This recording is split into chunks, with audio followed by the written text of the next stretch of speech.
इस प्लेनेट को गौर से देखें। ये आपको अर्थ जैसा लगेगा और ये था भी। इस प्लेनेट के पास हर वो चीज थी जो आज अर्थ के पास है, लेकिन फिर इसके साथ कुछ ऐसा हुआ कि इस प्लेनेट की हर चीज छिन गई और आज ये ऐसा दिखता है। जी हाँ, तो हम बात कर रहे हैं वीनस प्लेनेट की। ऐसा माना जाता है कि जब अर्थ और वीनस पैदा हुए तो दोनों बिल्कुल अपने साइज, शेप, ग्रेविटी और क्वालिटीज के लिहाज से एक जैसे थे। वहां पानी था, एनवायरनमेंट था, लाइफ थी, लेकिन फिर आखिर ऐसा क्या हुआ कि वीनस से उसकी हर चीज छिन गई? ये कहानी सुनने के लिए आपको इस वीडियो को पूरा देखना पड़ेगा। तो ये कहानी है आज से 3 बिलियन साल पहले की, जब वीनस कुछ ऐसा दिखता था। वीनस पर भी पानी के बड़े बड़े समंदर थे और एक प्यारा सा एनवायरनमेंट भी था। अगर वहां लाइफ होती तो बहुत अच्छी तरह ग्रो कर सकती थी, लेकिन आज हम जिस वीनस को जानते हैं उसने बहुत ही भयानक रूप ले रखा है।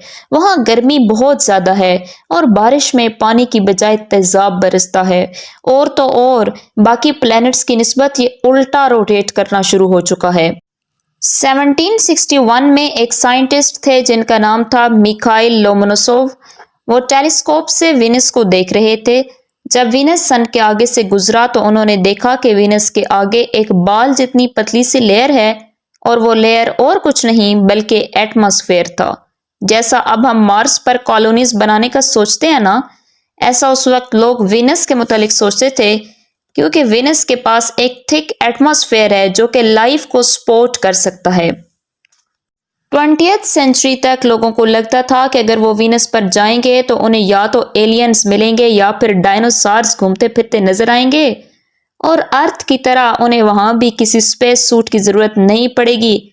वीनस प्लैनेट पर लाइफ को लेकर बहुत सी मूवीज भी बनती रहीं।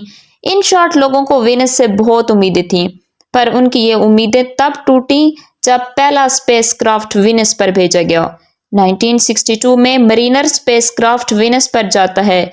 ये एक फ्लाई बाय मिशन था। इस मिशन में मरीनर को वीनस के पास से फ्लाई बाय करके जाना था, तो उसने ये इंफॉर्मेशन दी कि वीनस के पास कोई खास मैग्नेटिक फील्ड ही नहीं है। वीनस की मैग्नेटिक फील्ड अर्थ की मैग्नेटिक फील्ड का 0.0015% है, जो कि बिल्कुल भी सिग्निफिकेंट नहीं है, और इस वजह से वीनस पर हर वक्त रेडिएशंस की बम्बार्डमेंट होती रहती है, क्योंकि जाहिर है रेडिएशंस को प्रोटेक्ट करने के लिए मैग्नेटिक फील्ड जो नहीं। मरीनर वीनस के अंदर नहीं जा सका बिकॉज वीनस के ऊपर बहुत घने बादल हैं और बहुत थिक एटमॉस्फेयर भी। Very interesting. वीनस प्लैनेट पर टेम्परेचर बहुत ज्यादा है। दिन के टाइम ये टेम्परेचर 500 डिग्री सेल्सियस से ऊपर चला जाता है। इसके टेम्परेचर को समझने के लिए नासा के एक इंजीनियर ने एक एग्जाम्पल ली है। उसने एक फर्नेस को गर्म किया और उसका टेम्परेचर वीनस जितना रखा, और फिर उसने एक कैमरा लिया और उस भट्टी के अंदर डाल दिया, ये दिखाने के लिए कि जैसा हाल इस कैमरे का होगा उससे वीनस पर गर्मी की शिद्दत का अंदाजा लगाया जा सके। तो वो कैमरा बिल्कुल पिघल चुका था। असल में 2 चीजें ऐसी हैं जो वीनस को बहुत ज्यादा गर्म करती हैं।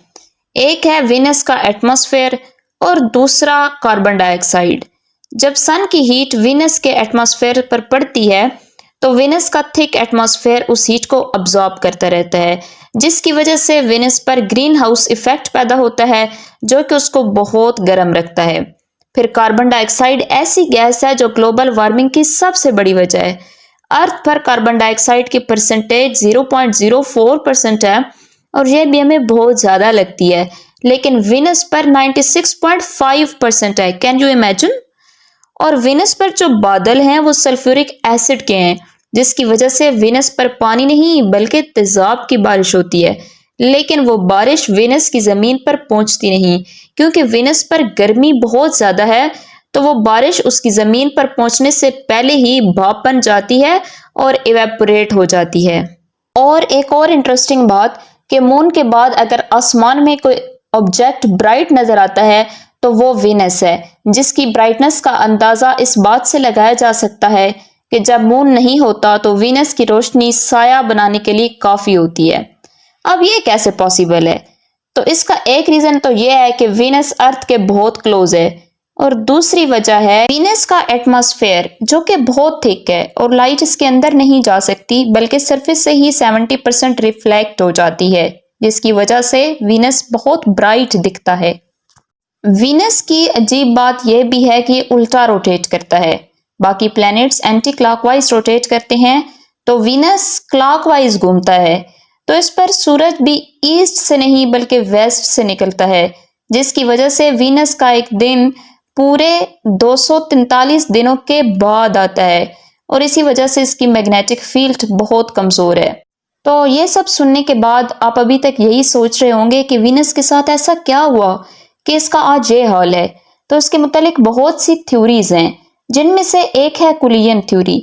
ऐसा माना जाता है कि आज से तकरीबन 3 बिलियन साल पहले वीनस के जितना ही एक ऑब्जेक्ट वीनस से टकरा गया था, तो वीनस जो कि पहले दूसरे प्लैनेट्स की तरह एंटी क्लॉकवाइज रोटेट करता था, वो क्लॉकवाइज घूमने लगा और जो अपनी क्वालिटीज के लिहाज से बिल्कुल अर्थ की तरह एक हैबिटेबल प्लैनेट हो सकता था, वहां पर आज जाना नामुमकिन समझा जाता है।